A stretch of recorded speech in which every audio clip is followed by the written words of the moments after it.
దేవాతి దేవుడు తన యొక్క కృపతో మనల్ని, మన యొక్క కుటుంబాలని, మన యొక్క పిల్లల్ని, మన యొక్క తల్లిదండ్రులని, ఈ రీతిగా మన యొక్క సంపూర్ణ కుటుంబాలని సజీవ రీతిగా కాచి కాపాడి ఈ దినమందు దూర ప్రాంతంలో ఉన్నప్పటికీ మనతో కూడా దేవుని యొక్క కృప మనల్ని నిత్యము కాస్తూ ఈ యొక్క సాయంకాల వేళ ఆ యొక్క సన్నిధిని అనుభవించడానికి, ఆయన యొక్క సన్నిధానంలో మనం ఆనందించడానికి దేవుడు మనకిచ్చిన ఈ సమయాన్ని బట్టి మనం దేవునికి కృతజ్ఞతాస్తుతులు చెల్లించబద్దులమై ఉన్నాం. కాబట్టి ఈ సమయంలో దేవుడు మనకిచ్చిన ఇట్టి గొప్ప అవకాశాన్ని మనం సద్వినియోగం చేసుకొనొచ్చు. ఆయన యొక్క ఉన్నతమైన మాటలు మనం ఈ సమయంలో విందాం. యాకోబు పత్రిక 4వ అధ్యాయము 13 నుండి 17 వరకు చదువుకుందాం. నేడైనను రేపైనను ఒకానొక పట్టణమునకు వెళ్ళి అక్కడ ఒక సంవత్సరం ఉండి వ్యాపారము చేసి లాభము సంపాదించుకుందాము రండని చెప్పుకుని వాళ్ళరా, రేపేమి సంభవించునో మీకు తెలియదు. మీ జీవము ఏ పాటిది? మీరు కొంతసేపు కనబడి అంతలో మాయమవు ఆవిరి వంటి వారే. ప్రభు చిత్తమైతే మనము బ్రతికి ఉండి ఇది అది చేతుమని చెప్పుకొనవలెను. ఇప్పుడైతే మీరు అతిశయపడుచున్నారు. ఇట్టి అతిశయమంతయు చెడ్డది. కాబట్టి మేలైనది చేయనిరిగి అలాగూ చేయని వానికి పాపము కలుగును. చిన్న ప్రార్థన చేసుకుందాం. సర్వోన్నతుడు, సర్వాధికారివి, సర్వ సృష్టికి ఆధారభూతుడైన అమ్మ గొప్ప దేవ, నీ ఘనమైన అత్యున్నమైన నామాన్ని బట్టి మేము స్తుతిస్తూ గణపరుస్తూ, ఎదుగనైనా ఈ యొక్క శనివారపు ఆరాధనలో సంఘముగా మేమందరము కూడా నీ పాద సన్నిధిలో చేరి నీ యొక్క విలువైన వాక్కులు వినడానికి నాయన ఇచ్చినట్టు ధన్యతను బట్టి వందనాలు. అవునయ్యా, నీ వాక్యము మమ్మల్ని బ్రతికించేది, మీ యొక్క వాక్యమునైనా మమ్మల్ని నిత్య జీవనానికి నడిపించేది. నీ అమూల్యమైన వాక్యాన్ని వినగలిగే మంచి మనసు మాకు అనుగ్రహించండి.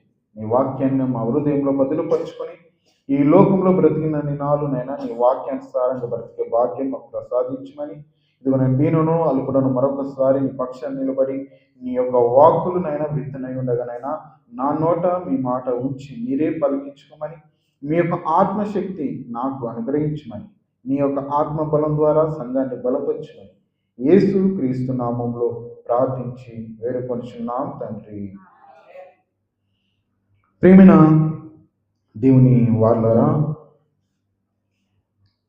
గతించిన దినము ఒక సంఘటన మీ అందరికీ తెలిసినదే, చాలా మందిని బాధ కలిగించినదే. యావత్తు భారతదేశము చాలా దిగ్భ్రాంతిలోనికి లోనైనది. అంతేకాదు ప్రపంచమంతా కూడా ఆ సంఘటన గురించిన విషయాలే మాట్లాడుకొనిచున్నది. మీ అందరికీ తెలుసు అనుకుంటాను. నిన్నటి దినాన విమాన ప్రమాద సంఘటనలో ఇంచుమించు 250 పైగా ప్రయాణికులు, అదే రీతిగా కొంతమంది విద్యార్థులు మరణించినట్లు మనము చూస్తున్నాం. ఆ మరణము వార్తలు వినగానే, ఆ ప్రమాద వార్తను వినగానే చాలా మంది కూడా ఆందోళన చెందారు. చాలా మంది కూడా మరణ భయంలో ఉన్నారు.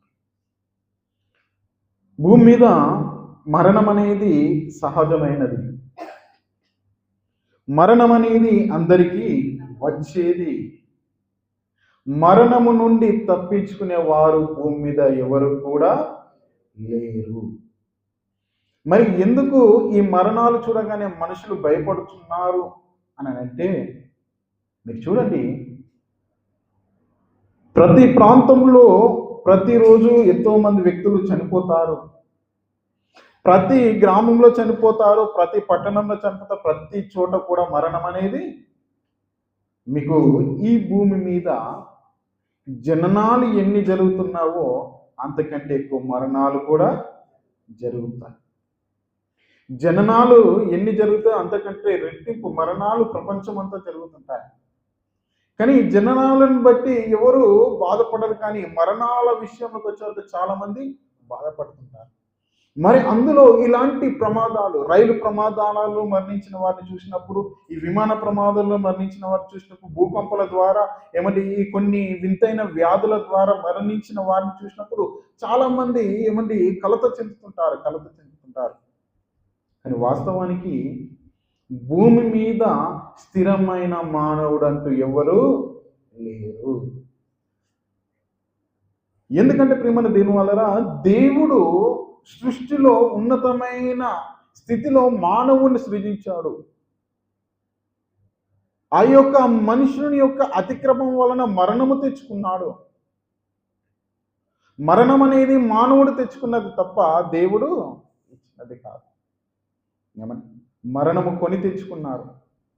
ఈ భూమి మీద ఆ పాపం వలన మరణంలోనికి వెళ్ళిపోయి ఇదిగో మొట్టమొదటిగా మరణించిన వ్యక్తి ఎవరనంటే ఏమండి ఎవరు? ఏబేలు గారు.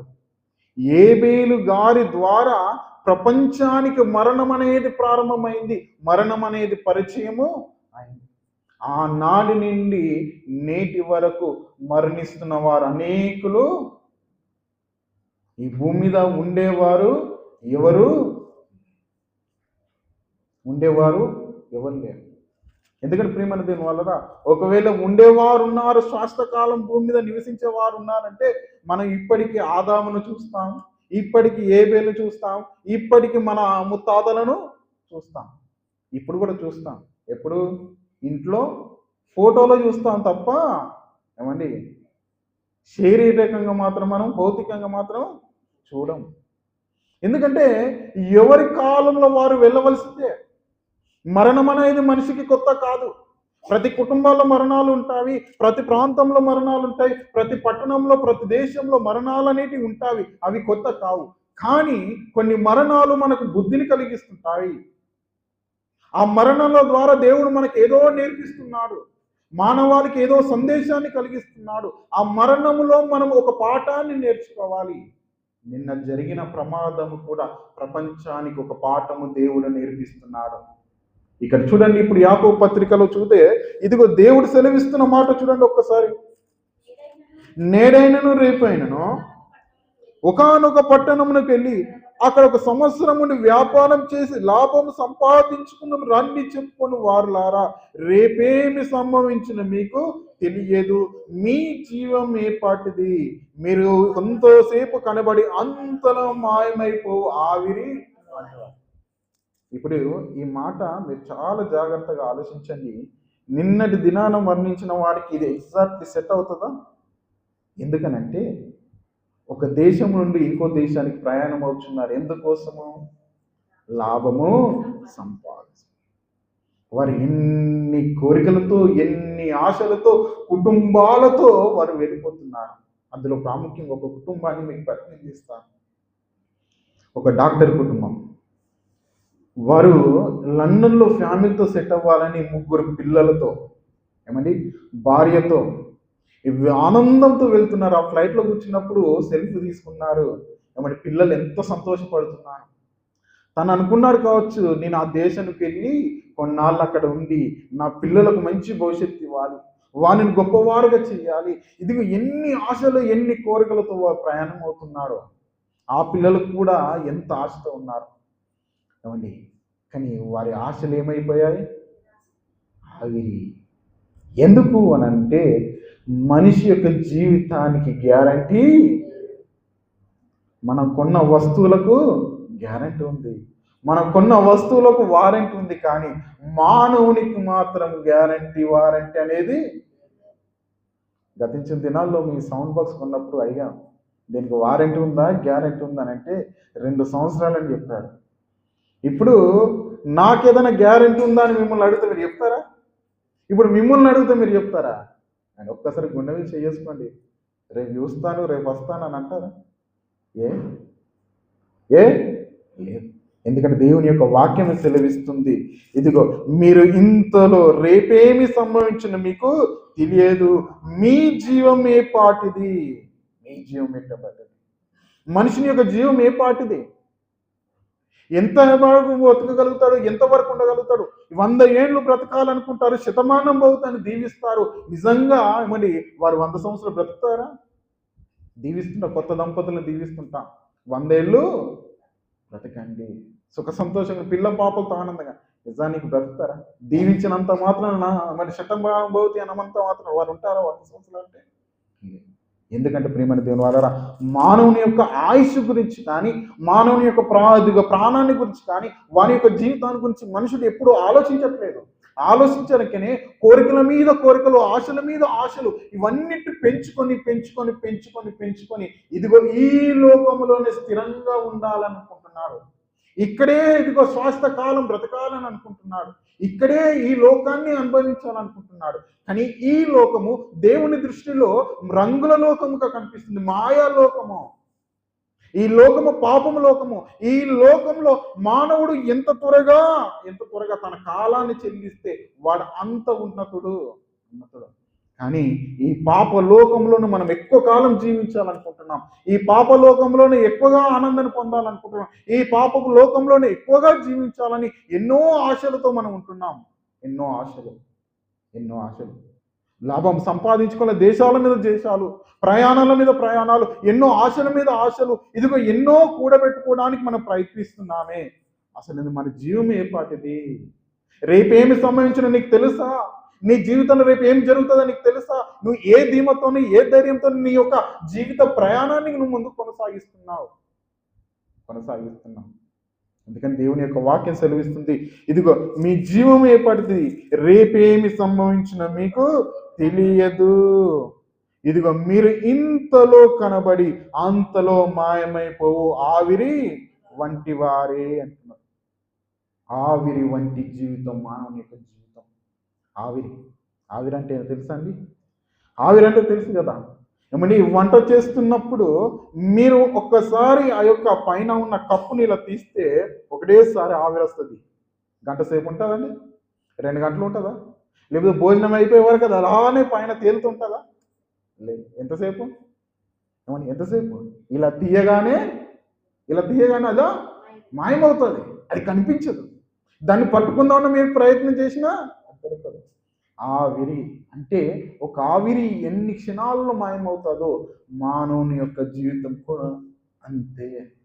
నిజమే. నిన్నటి దినాన ఎన్ని నిమిషాలలో వెళ్ళిపోయాను? 250 ప్రాణాలు ఎన్ని నిమిషాల్లో, ఎంతసేపట్లో? మన కేవలం 2 నిమిషాలు. ఇలా టేకప్ అయిందో లేదో అలా కూలిపోయింది. కొన్ని క్షణాలు అంటే ఆవిరి వంటి జీవితం. ఎంతోసేపు పట్టదు ఇందులో నుండి జీవం వెళ్ళిపోవడానికి. ఇంకా చూస్తారా? చూడండి, యోబు గ్రంథం 7వ అధ్యాయము 6వ వచనం చదవండి, త్వరగా తీయండి.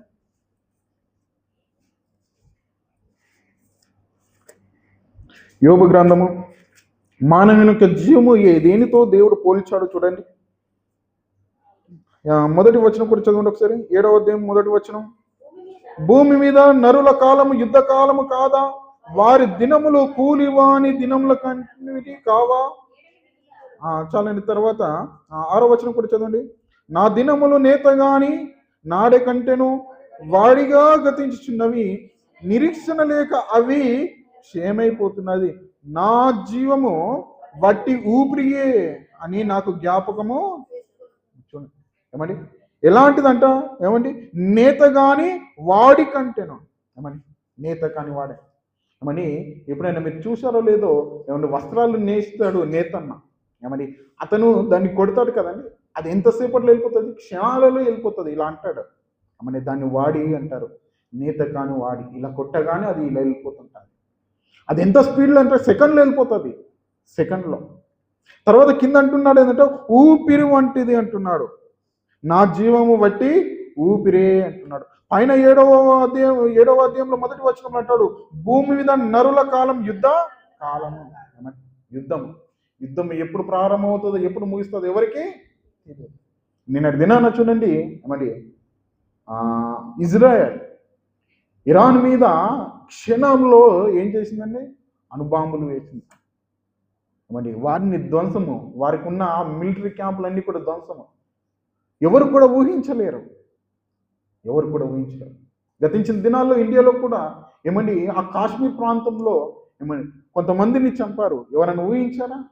ఏమండి వెనువెంటనే యుద్ధం అనేది ఎప్పుడు వస్తుందో కూడా తెలియదు. యుద్ధ కాలం లాంటిదని వాని దినములంట కూలి వాని దినములు వంటివి అంటున్నాడు. ఏమండి అంటే ఇక్కడ చూడండి యుద్ధ దినములు అంటున్నాడు. ఇదిగో చూడగలిగితే ఏమండి ఇదిగో నేత కాని వాడి వంటి అంటున్నాడు. తర్వాత చూస్తే ఊపిరి అంటున్నాడు. ఊపిరి. ఇంకా చూడండి మొదటి దినవృత్తాంత గ్రంథము మనిషిని యొక్క జీవితము ఎలాంటిదో ఇది చూడగలిగితే ప్రియమైన దీనివల్ల మొదటి దినవృత్తాంత గ్రంథము 29వ అధ్యాయం 15వ వచనం ఒకసారి చదవండి.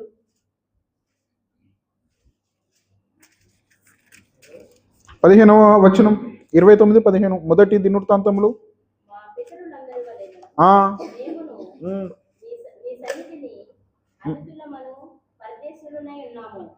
మా పితరుల వలెను మేము నీ సన్నిధిని అతిథులమును పరదేశులమై ఉన్నాము. మా భూ వాస కాలము నీడ అంతా అస్థిరము, స్థిరముగా ఉన్నవాడొక్కడును లేడు అంటున్నాడు. ఏమండి ఇక్కడ అంట మా భూ నివాస కాలము నీడ ఎంత అస్థిరము, స్థిరంగా ఉన్నవాడు లేడు.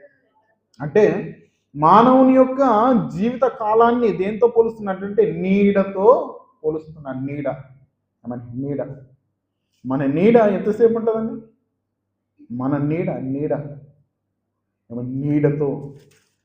నీడతో పోలుస్తున్నాడు. అది శ్వాస కాలం ఉండేది కాదు. మనతో నీడ ఎప్పుడు మనతో ఉంటుందండి? ఈ ఎండ ఉన్నంతసేపే, అది కూడా నడినెత్తి మీద ఉన్నంతసేపు పడుతుంటుంది. తర్వాత రాత్రంతా కూడా మనకు నీడ ఉండదు. మన నీడ మనకే కనిపించదు, కొంతసేపే ఉంటుంది. స్థిరముగా ఎప్పుడు కూడా నీ నీడ నిన్ను వెంటాడదు. అదే అంటున్నాడు, స్థిరంగా ఉన్నవాడు భూమి మీద ఎవడు? అందరు అస్థిరులే, ఆవిరి వంటి వారే, వట్టి ఊపిరి వంటి వారే. ఇదిగో ఇక్కడ చూస్తే అస్థిరులు, నీడ వంటి వారు అని వాక్యం సెలవిస్తుంది. ప్రియమైన దీనివల్ల మరి నిజమే, స్థిరమైన వాడు ఎవరు? స్థిరులు లేరు, అస్థిరులే. అసలు ఇది భూమి మీద మనుషుడు అంట ఎలాంటి వాడంట? యాత్రికుడు అంటున్నాడు. యాత్రికుడు అంటే భూమి మీద మనంతా కూడా యాత్ర చేయడానికి వచ్చామంట. అవును, పరదేశులం అంటున్నాడు. ఇప్పుడు ఈ యొక్క దుబాయ్ వచ్చామండి. దుబాయ్లో ఎంతకాలం ఉంటామని మనం? ఎంతకాలం ఉంటాం? ఎంతకాలం? కొంతకాలమే. ఇక్కడే మనము ఇల్లు కట్టేసుకొని ఇక్కడే మన కుటుంబాన్ని పిలిచి ఇక్కడే ఉండిపోతామా? లేదు, మనకంటూ ఒక కాలం ఉంది. ఆ కాలం తర్వాత మరలా మనము ఇండియా వెళ్ళవలసిన వారమే. నీవు ఉంటానగా నేను ఇక్కడ ఎవరు ఉంచుకోరు, ఉండనివ్వరు. ఇది నీ దేశము కాదు, నీ నివాసము కాదు. అంటే నువ్వు ఇక్కడ పరదేశివి, ఒక యాత్రికుడివి. నీ యాత్ర ముగియగానే నువ్వు మరలా తిరిగి ఇండియా వెళ్ళిపోవాలి. అందుకని నీకంటూ ఒక కార్డు ఇచ్చాడు. ఏంటంటే ఇదిగో ఐడి, ఇందులో ఎక్స్పైర్ డేట్. బాబు ఈ డేట్ని చూసుకుంటా నీవు ఈ దుబాయ్లో కాలము గడుపు. ఇది అవగానే నువ్వేమవ్వాలి? ఇండియా వెళ్ళిపోవాలి. నీకు ఆ కార్డు ఇచ్చాడంటే నువ్వు కాలాన్ని మర్చిపోతావేమో, ఇక్కడే స్థిరంగా ఉండాలనుకుంటావేమో. వాడు ఏం చేశాడంటే నీకంటూ ఒక కాలాన్ని ఇచ్చాడు, 2 సంవత్సరాల కాలము.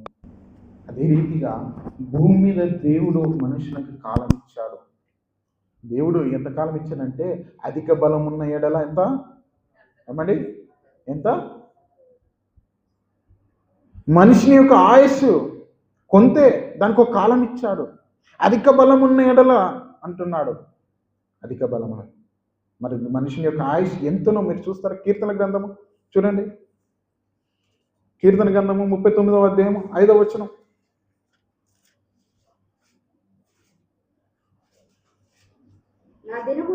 నా దినముల పరిమాణము నీవు బెట్టదంతగా చేసి ఉన్నావు. నీ సన్నిధి నా ఆయుష్కాలము లేనట్టే ఉన్నది. ఎంత స్థిరుడైనను ప్రతివాడు కేవలం వట్టి ఊపిరి వలె ఉన్నాడు. మనుష్యుడు వట్టి నీడ వంటి వారే లాలుడుదురు.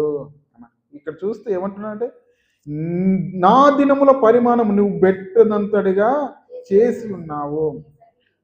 నా ఆయుష్ కాలము లేనట్టే. అంటే చూడండి, మనిషిని యొక్క ఆయుష్ ఎంత అండి? ఇప్పుడు అన్నిటితో పోలిస్తే ఎంత ఎంత బెత్తడు అంత అంటున్నాడు. ఇప్పుడు 60-70 సంవత్సరాలు అంటే మీరు అనుకోవచ్చు ఎంతో ఉంది, ఎంతో ఉంది, ఎంతో ఉంది అని అనుకోవచ్చు. కానీ ఆయుష్ అనేది కేవలం బెత్తడు అంతే. ఇక్కడ అంటున్నాడు, ఇదిగో స్థిరుడు ఎవడు లేడు, ఎంత స్థిరుడు అయినాడు, ప్రతివాడు కేవలం వట్టి ఊపిరి వలె ఉన్నాడు. మన ఊపిరి. ఇంకా చూస్తే ప్రియమైన దేవుని వలరా ఇదిగో బెత్తడంతగా చేసి ఉన్నాడు ఆయుష్. ఇంకా చూస్తారా? ఇంకా చూడండి, కీర్తన గ్రంథము 103వ అధ్యాయం. ఎందుకంటే మనిషిని యొక్క ఆయుష్ దేవుడు దేంతోనూ దేవుడు పోల్స్తూ వచ్చాడు. మీకు అన్ని నేను చూపిస్తున్నాను చూడండి. 103వ కీర్తన 14-15 వచనము.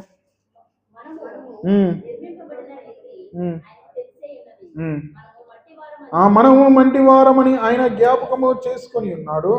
నరుని ఆయువు గడ్డి వలెనున్నది, అడవి పువ్వు పూయినట్లు వాడు పూయును. దాని మీద గాలి వీచగా అది లేకపోవును, ఆ మీదట దాని చోటు దాన్ని మెరుగదు. చూడండి, దేనితో పోల్చాడు? నరుని ఆయుష్ గడ్డితో. నీడన్నాడు, ఊపిరన్నాడు, ఇంతలో కనబడే అంతలో మాయమై ఆవిరన్నాడు. అదిగో మన ఆయుష్ అంటే బెత్తడంతో చేసి ఉన్నాడు, నీడలాగా చేశాడు. ఇక్కడ చూస్తే గడ్డి పువ్వు. నిజమే, మన గడ్డి పువ్వు మంచి ఉదయకాలంలో చూస్తే చాలా గొప్పగా అందంగా వికసిస్తుంది. ఎండ రాగానే అది ఏమైపోతుంది? ఎంతసేపు ఉంటుందని? ఒక్కరోజు కూడా పూర్తికి 24 గంటలు కూడా ఉండదు. 24 గంటలు అంటే చూడండి ప్రియమైన దేవుని వలరా, దేవుడు మానవునికి ఆయుష్ అనేది కొంతే ఇచ్చాడు. చాలా చిన్నది. ఈ చిన్న జీవితానికి ఏమేమి కావాలనుకుంటున్నాడు ఈ మనుషుడు అంటే ఏమండి? అద్దాల మేడలు, అంతస్తులు, ఆస్తులు, ఇక చూడగలిగితే ఈ భూమి మీద ఉన్నతమైన జీవితాన్ని కోరుకుంటున్నారు. ఏమండి? ఎంత ఉన్నా ఒక దినాన్ని విడిచిపెట్టి, నీకు ఇచ్చిన ఆయుష్, నీకు ఇచ్చిన సమయము దేవుడు కొంతే. నువ్వు ఎంతో అనుకుంటున్నావు, ఆ ఎంతో అనుకునే దాంట్లో నువ్వు ఎన్నో కోరికలతో, ఆశలతో నువ్వు కాలాన్ని ముస్తున్నావు. కాబట్టి నీ ఆయుష్ కాలం అనేది నీకు తెలియకుండా ఉంటుంది. నిన్నటి దినాన ఒక ఫ్లైట్లో వెళ్ళిన వ్యక్తిలో ఒక ఉన్నతమైన ధనవంతుడు ఉన్నాడు. ఆ ఉన్నతమైన ధనవంతుడికి రాజకీయ నాయకుడు, సీఎంగా, ముఖ్యమంత్రిగా పనిచేసిన వ్యక్తి, తనకంటూ ఎంతో ఆస్తి ఉంది. ఆయన వెళ్ళాలనుకుంటే సొంత ఫ్లైట్లో కూడా వెళ్ళచ్చు. ఎన్ని ఉన్నా ఏదైనా ఆపిందా తన ప్రమాదానాన్ని? తన ఆయుష్ను పెంచడానికి ఏదైనా ప్రయత్నించిందంటే ఏది లేదు. అందరిలాగే అతను కూడా ఏమైపోయాడు? ఖాళీ బూడిదైపోయాడు. బూడిద. క్షణంలోనే, గంటలు కూడా పట్టలేదు, క్షణం. అంటే చూడండి ప్రియమైన దేవుని వలరా, ఈ లోకంలో ఎంత ఉన్నా ఆయుష్ కాలము అనేది ఏమండి? ఆయుష్ కాలం అనేది నీడలాగా, ఊపిరిలాగా మన జీవితంలో మన జీవం వెళ్ళిపోతే మనమేమీ చేయలేము. ఇలాంటి స్థితిలో మానవుని యొక్క జీవితం ఉన్నప్పుడు ఎందుకండి ఎన్నో కోపతాపాలతో జీవించడము, ఏదో సంపాదించాలని ఆరాటపడము, ఎంతో చిన్న జీవితానికి ఎన్నో కోపాలు, ప్రతీకారాలు, పగలు ఉంటున్నాయి. వీటి వల్ల నువ్వేం సాధిస్తావు? రేపు ఉంటావో లేవో తెలియని వ్యక్తివి నీవు కోపాలతో ఏమి సాధించగలుగుతావు? నీవు ఉంటావో లేవో తెలియని నీవు ఎందుకు పగల ప్రతీకారాలతో వస్తున్నావు? నీవు ఉంటావో తెలియవో నీవు ఎందుకు రేపటి దినాన్ని గురించి ఎక్కువగా ఆలోచన చేస్తున్నావు? నీవు ఉంటావో ఉండవో తెలియని నీకు ఎందుకు ఆస్తులు, అంతస్తులు, ఎందుకు మేడలు, మిత్తలు? ఇది నాన్న చూడగలిగితే ఏమండి, ఒకరిని ప్రేమించడానికి ఇష్టపడక ఎంతో కోపాలతో ఉంటున్నాడు. ఆ కోపాల తాపాలతో నువ్వు మరణించి ఏం సాధిస్తావు? ఇకని మీరు చూడండి, మరణించిన క్షణాల అందరూ వస్తారు, వచ్చి ఎంతో ప్రేమ చూపిస్తారు. బ్రతికున్నప్పుడు మాత్రం ఎవరు? బ్రతికున్నప్పుడేమో కన్న తల్లిని కూడా పట్టాడు, అన్నం పెట్టాడు. కానీ మరణించిన తర్వాత పెద్ద పండుగ చేస్తాడు. ఏమని? పెద్ద కర్మ అని, లేదంటే జ్ఞాపకార్థ దినం అని. అప్పుడు ఎన్ని లక్షలు ఖర్చు పెడతారు. చూడు నా తల్లి అంటే ఎంత ప్రేమ. బ్రతికున్నప్పుడు ఏం చేసావయ్యా? ఆమె జీవం కొంచెమే కదా, ఉన్నాళ్ళు బాగా చూసుకుంటే అయిపోతుంది. అలాంటి స్థితిలో ఉన్నాం. నిజమే ప్రేమ. దీనివల్ల మన జీవితం ఎప్పుడు ముగుస్తుందో మనకే తెలియదు. అలాంటి స్థితిలో మనం ఉన్నప్పుడు మన యొక్క భక్తి జీవితాన్ని దేవుళ్ళు ఇంకెంతగా భక్తిగా గడపాలి, ఇంకెంతగా శ్రద్ధగా గడపాలి. మన జీవితాన్ని మనం ఎంతగా ఆలోచన కలిగిన వారమే మన యొక్క జీవిత ప్రయాణాన్ని ముందుకు కొనసాగించాలి. ఏదో 10 సంవత్సరాల కాలానికి మనం ఆలోచించకూడదు. రేపేమి జరుగుతుందో నీకు తెలియదు. కానీ నీవేం చేస్తున్నావు? 10 పిల్లల పిల్లల పిల్లల తరాల గురించి కూడా ఎంతోమంది ఆలోచనలు. ఒక వ్యక్తి ఉన్నాడు, ఆ వ్యక్తి గురించి చూసి నేను ముగిస్తాను. చూడండి, మా లూకాసు వార్త ఒక వ్యక్తి గురించి మీకు చూపించి నేను ముగిస్తాను. లూకాసు వార్త 12వ అధ్యాయము.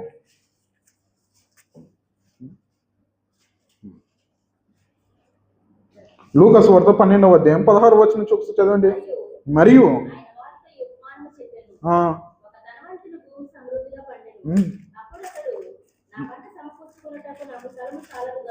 కనుక చేసుకుని నా కొట్లు విప్పి వాటికంటే గొప్ప వాటిని కట్టించి అందులో నా ధాన్యమంతటిని, నా ఆస్తి అంతటిని సమకూర్చుకొని, నా ప్రాణముతో ప్రాణమా, అనేక సంవత్సరములకు విస్తారమైన ఆస్తి నీకు సమకూర్చబడి ఉన్నది. సుఖించుము, తినుము, త్రాగుము, సంతోషించుమని చెప్పుకుందుననుకో. నేను చాలండి.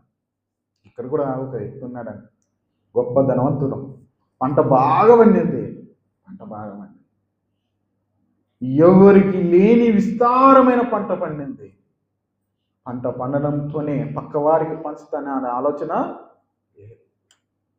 పక్కవారికి సాయం చేస్తానన్న ఆలోచన, తన బంధువులకు, తన అన్నదమ్ములకు వారికి ఇస్తానన్న ఆలోచన కూడా ఏ విస్తారమైన పంట పండింది కదా, మరి కొంత ఇవ్వచ్చు కదా అంటే ఇవ్వాలి. అన్నదమ్ములకు ఇవ్వడానికి, అక్క చెల్లెలకు ఇవ్వడానికి, ఏమన్నా ఇరుగు పొరుగు వారికి ఇవ్వడానికి, సాయం చేయడానికి అసలే. ఇప్పుడు ఇతను అనుకున్నాడు, సమృద్ధి అయిన పంట పండి నేనేం చేయాలి?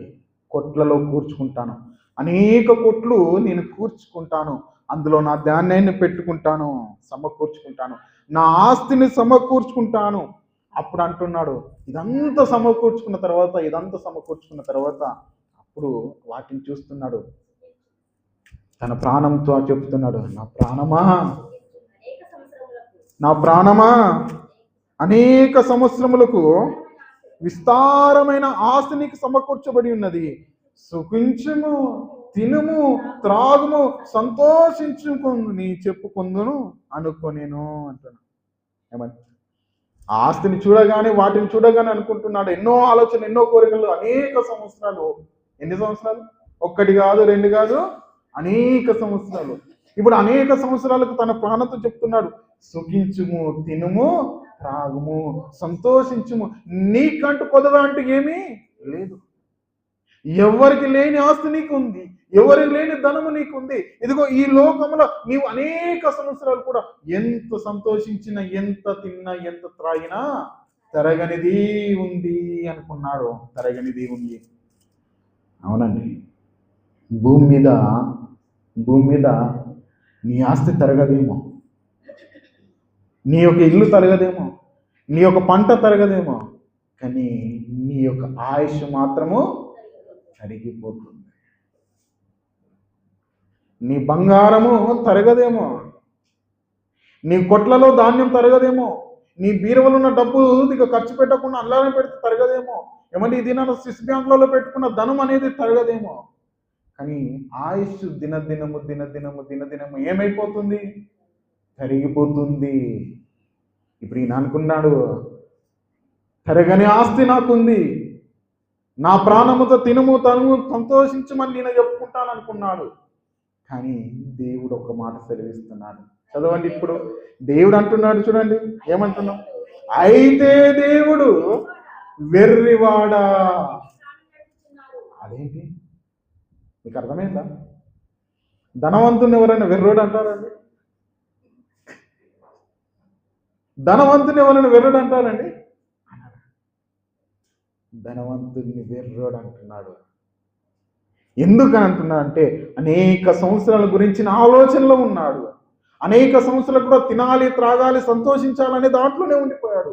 ఇదిగో అలాంటి వ్యక్తిని దేవుడు అంటున్నాడు, వెర్రివాడా, వెర్రోడా, ఇదిగో ఈ రాత్రి నీ ప్రాణము నడుగుచున్నాను. గమని, నీవు సిద్ధపరిచినవి ఏమని కవునని అతనితో చెప్పాను. చాలండి. ఇక్కడ చూడండి, ఈ రాత్రి నీ ప్రాణము. అప్పుడే అనుకున్నాడు.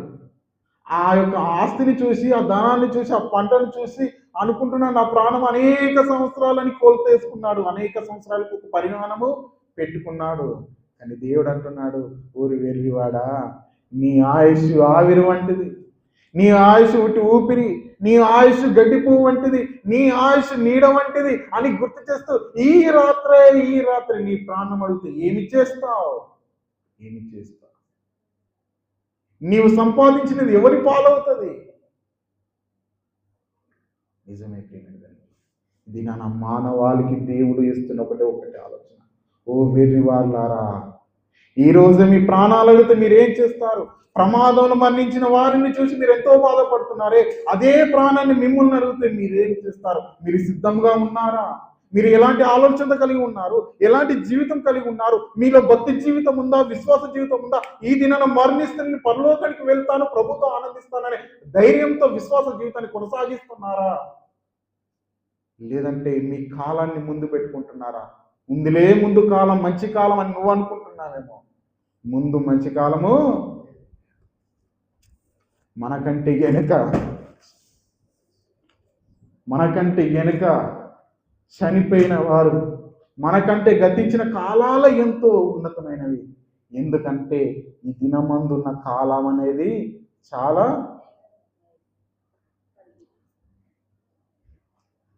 6 నెలలు ప్రారంభించాం ఈ యొక్క ఆరాధన. ఒక్కసారి క్యాల్కులేషన్ చేస్తే ఎంత స్పీడ్గా గతించింది.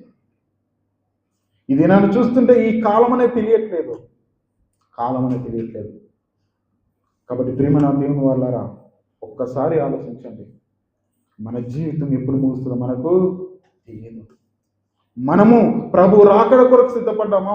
మన యొక్క రాబోయే ఇదిగా ఆయుష్ కొరకు, లేకపోతే మన యొక్క దినం కొరకు మనం సిద్ధపడుతున్నామా? ఒక్కసారి మనం ఆలోచించుకోవాలి. ఒక్కసారి.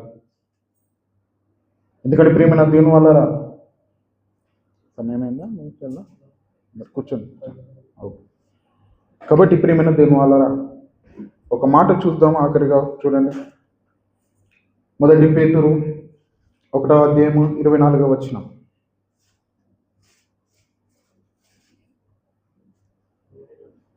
మొదటి పేతురు పత్రిక 1వ అధ్యాయం 24వ వచనం. సర్వశరీరులు గడ్డిని పోలిన వారు, వారి అందమంతయు గడ్డి పువ్వు వలె ఉన్నది, రాలును. అయితే ప్రభు వాక్యము ఎల్లప్పుడూ నిలుచును.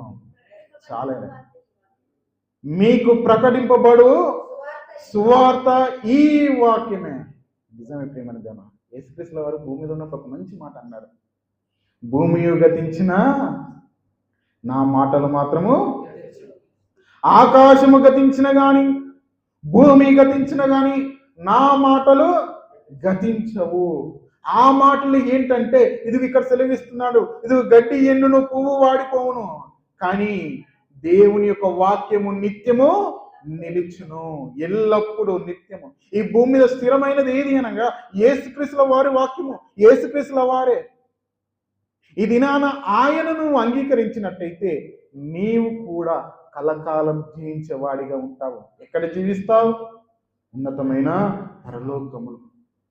ఇదిగో అక్కడ మాత్రము మరణం అనేది ఉండదు. అది అంతం కానిది, ఆయుష్ తరగనిది. ఆ ఉన్నతమైన ఆ పరలోకంలో దేవుడు నిన్ను జీవింపజేస్తాడు.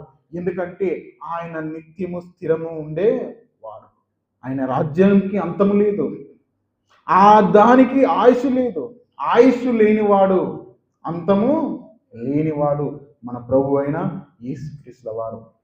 అందుకని ఉండేదెవరో ఈ లోకంలో, పోయేదెవరో ఈ లోకంలో, ఎవరు కాదు ఈ లోకంలో శాశ్వతంగా నిలిచేవారు. ఏదో ఒక దినాన అందరము వెళ్ళేవారమే. కానీ అందరం వెళ్ళేవారమే, కానీ ఒక్కటి గుర్తుంచుకోలేదు, వెళ్ళేవారు అందరు ఉన్నారు, కానీ పొందుకునే పరలోకంలో ఎందరో కొందరు. ఆ కొందరిలో నీవు ఉండాలి. అందరూ పోయేవారు, అందరూ మరణించేవారు, ప్రపంచం అంతా ఒక దినాన అంతమైపోయేదే. కానీ ఒక దినాన నిలిచే చోటు ఒకటి ఉంది, అది పరలోకము. ఆ పరలోకంలో నిలిచే దాంట్లో నీవు ఉన్నావా?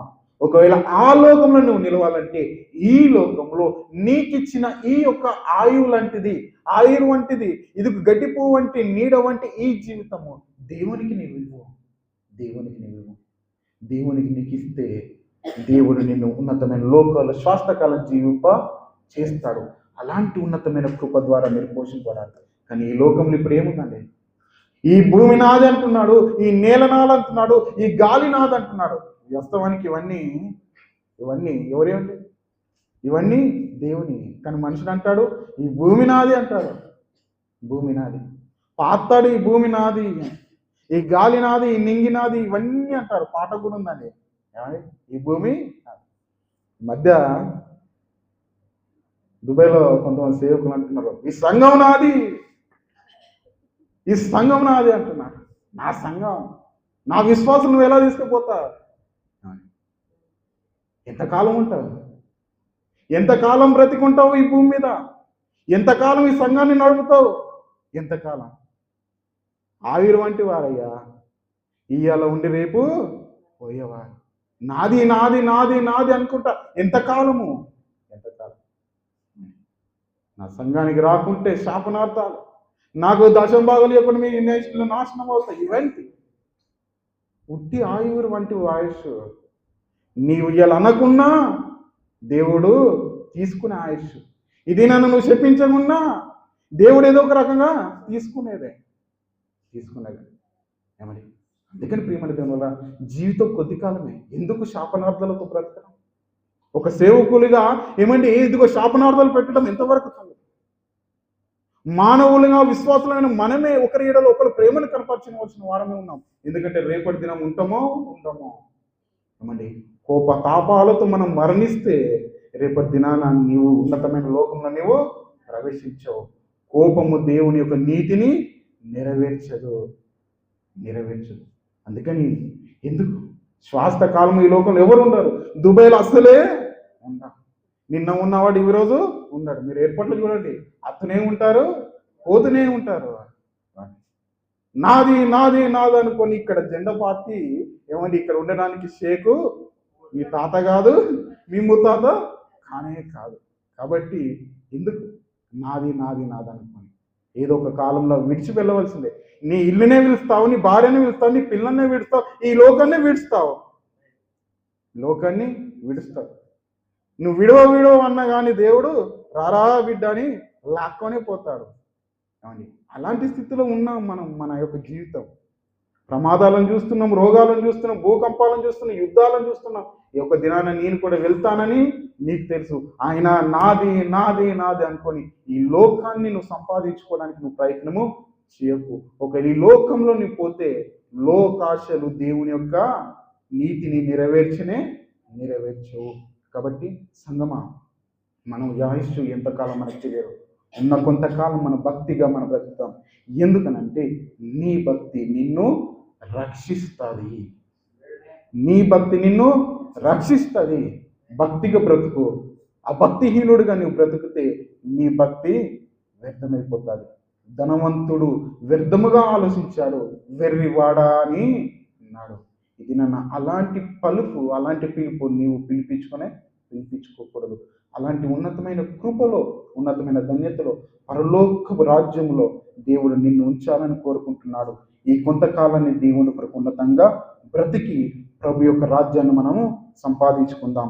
దేవుడి యొక్క మాటలు మన వెనుకల్లో దీవించును గాక. ఆమేన్.